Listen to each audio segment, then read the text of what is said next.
Hello student, today we will study chapter 2 linear equation in one variable of the book Maths Work published by Vidya Prakashan Mandir.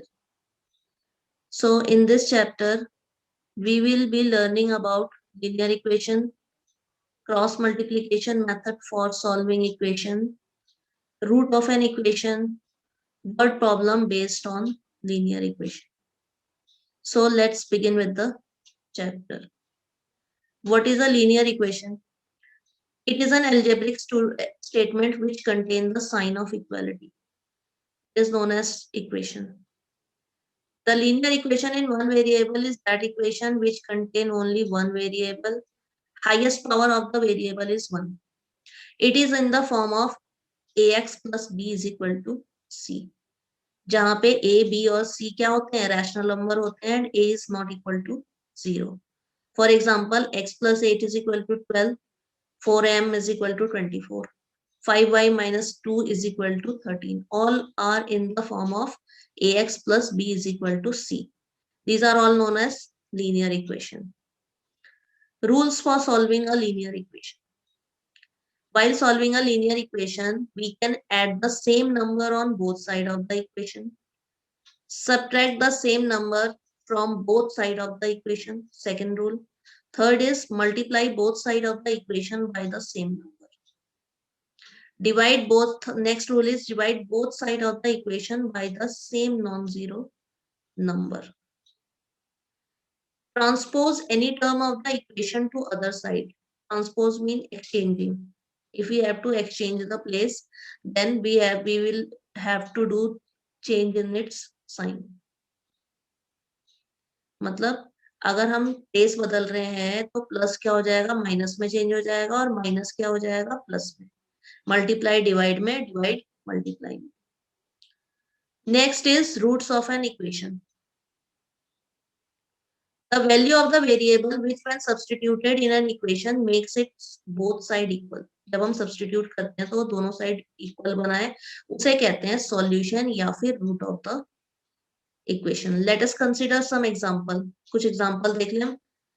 Here it is, solve the equation 4x plus 5 is equal to 3. तो यहाँ पे हम क्या करेंगे, 5 को लेंगे. इस side हमने 5 में से 5 को माइनस किया और प्लस 5 को हम इंटरचेंज करेंगे. तो एक साइड हमें उधर हम लेके गए इक्वल्स टू के साइड में, तो हमने माइनस किया. Subtracting 5 from both the side. 4x is equal to -2. It becomes, दोनों साइड को हम क्या करेंगे, 4 से डिवाइड करेंगे. तो x की वैल्यू डिवीजन के बाद क्या आ गई, -1/2. इसको हम चेक कर लेंगे. LHS is equal to, left hand side में हमारे क्या है, 4x plus 5 is equal to 4, और राइट हैंड साइड में 4x plus 5. x की जगह हम -1/2 रखेंगे और उसके बाद हमने ये इक्वेशन सॉल्व की. 2 plus 5 is equal to 3, which has been proved RHS.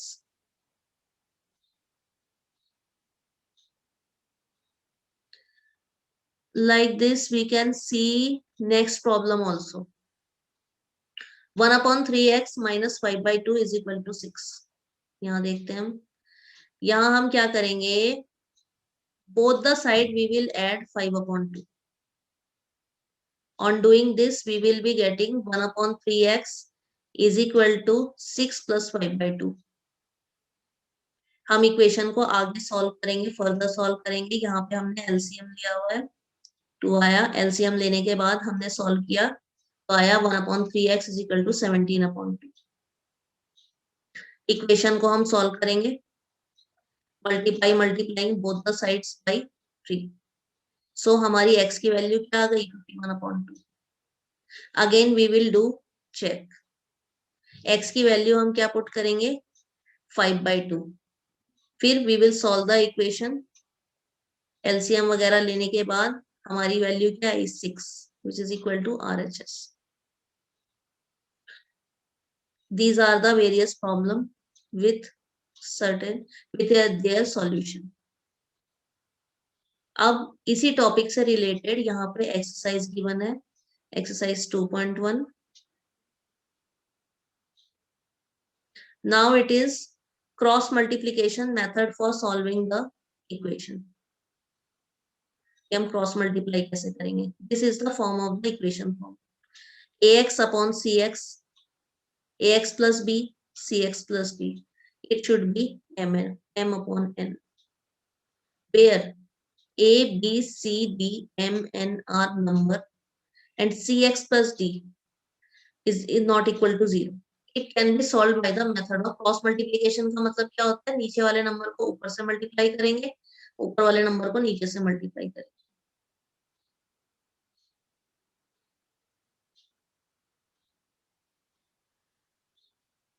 First convert the equation two linear form by the method. हमें ये इसमें लीनियर फॉर्म में कन्वर्ट कर लेना है. उसके बाद we will have to solve the equation. जैसे यहाँ गिवन है ax plus b is equal to ax plus b upon cx plus d is equal to m upon n. तो जब हम क्रॉस मल्टीप्लाई करेंगे तो यहाँ ये जो n गिवन है, n को हमें ax से भी मल्टीप्लाई करना है, b से भी मल्टीप्लाई करना है. सिमिलरली m को cx से भी मल्टीप्लाई करना है, d से भी मल्टीप्लाई. एक एग्जांपल देख लेते हैं इसका. Solve 2x minus 1 upon 5x minus 3 which is equal to 4 upon 3. Cross multiplication का एग्जांपल है. ये सॉल्यूशन हम स्टार्ट कर रहे हैं. 3 मल्टीप्लाई होगा 2x minus 1 से, 4 को मल्टीप्लाई करना है 5x minus 3 से. ये हमने मल्टीप्लाई किया है. 3 को 2x से मल्टीप्लाई करेंगे तो 6x हो जाएगा, माइनस 3. 4 को 5x से मल्टीप्लाई किया, यहाँ आ गया 20x. 4 को 3 से मल्टीप्लाई किया तो आ गया 12. This is our equation. Now we will change the, this is our equation. Now we have changed, transpose the place.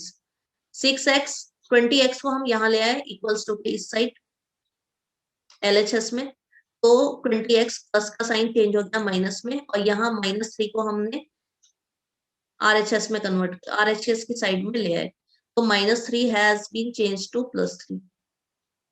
Solve करने के बाद -14x upon minus is equal, यहाँ आया -14x और यहाँ -9. माइनस माइनस हमने कैंसिल कर दिया, 14x इज इक्वल टू 9. अब हम दोनों को both the sides will be should be divided by 14 ताकि हमें प्रॉपर इक्वेशन मिल सके. करने के बाद x की वैल्यू क्या हो गई है? 9 अपॉन 14. 14 14 क्रॉस हो गया, x is equal to 9 upon 14. So x is equal to 9 upon 14 is the required solution. Clear students? So इसी प्रॉब्लम के बेसिस पे ये एक्सरसाइज 2.2 है which can be solved.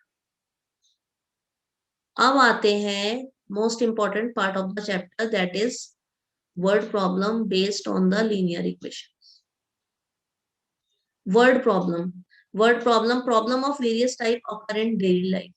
हमारी लाइफ में बहुत सारी प्रॉब्लम होती है which can be solved forming the suitable linear equation according to the condition given in the problem. पहले हम इनको समझेंगे, उसके बाद हम इसे सॉल्व करेंगे.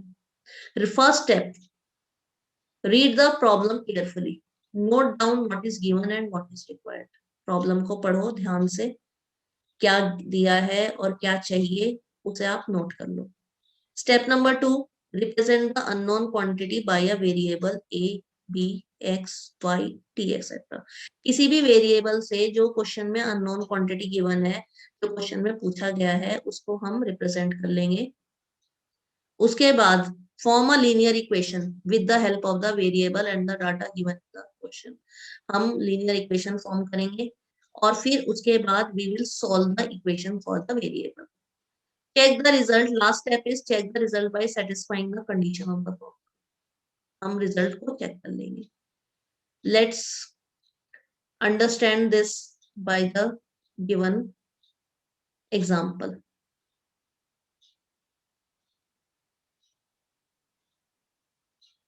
Suppose this: if 3 is subtracted from a number and the result is multiplied by 5, we obtain 15. What is the number?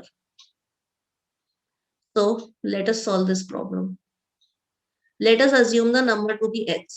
किसी भी नंबर, उस नंबर को जो हमारा अननोन नंबर है उसको हमने x माना। तो हमारा इक्वेशन क्या बोला जा रहा है कि अगर हम 3 को उस नंबर से माइनस करते हैं और जो भी रिजल्ट आए उसे 5 से मल्टीप्लाई करते हैं तो हमारा आंसर 15 है। तो this is the unknown number. इसको हम अगर 3 से मल्टीप्लाई माइनस करते हैं और मल्टीप्लाई करते हैं 5 से तो हमारा आंसर 15 आना चाहिए। इस इंफॉर्मेशन को हमने इक्वेशन के फॉर्म में यहाँ पे लिख लिया है। Now we will solve the equation. We will divide both the side by 5। 5 से डिवाइड करेंगे तो यहाँ पे 5 और 5 कैंसिल हो जाएगा। x minus 3 is equal to here on the RHS 15 divided by 5 3 आ गया। x will be equal to, ये -3 को हमने RHS में इस साइड में ले जाएंगे तो -3 विल बी कन्वर्टेड इनटू +3 तो 3 + 3 will be 6. So your required answer is 6. 6 is the number which when subtracted from 3 and its result being multiplied by 5 gives us 15. Next example, two numbers are in the ratio 3:5. If the sum of the number, sum means addition of the number, is 184, find the number. Let the solution करते हैं इसका। Let the number be 3x and 5x. जो दोनों number है उनको 3x और 5x मानते हैं। उन दोनों को अगर हम सम करते हैं, ऐड करते हैं, तो हमारा आंसर क्या आना चाहिए? 184। 3x plus 5x should be equal to 184. दोनों को हमने ऐड किया, क्या आया answer? 8x। 8x is equal to 184। 8 को हम RHS पे ले गए, मतलब यहाँ पे क्या है? 8 मल्टीप्लाई बाई x। तो मल्टीप्लाई दूसरी साइड में जब ट्रांसपोज होगा तो वो क्या हो जाएगा? चेंज होकर के डिवाइड बन जाएगा। तो x will be equal to 23 division के बाद। अब हम क्या करेंगे? x की वैल्यू को we will put in this equation. 3x is equal to 3x जो था हमारा, इसको हम x की जगह 23 पुट करेंगे। 3 into 23 is equal to 69। 5x की जगह 5 इंटू 23 115। तो ये थी हमारी, ये मैंने आपको वर्ड प्रॉब्लम के कुछ एग्जांपल करवाए। ये सारे वर्ड प्रॉब्लम यहाँ गिवन है और उसी से related exercise has been given. So this was the end of the chapter. Here a revision exercise is also given which you can solve. It is divided into 2 sections. So thank you students.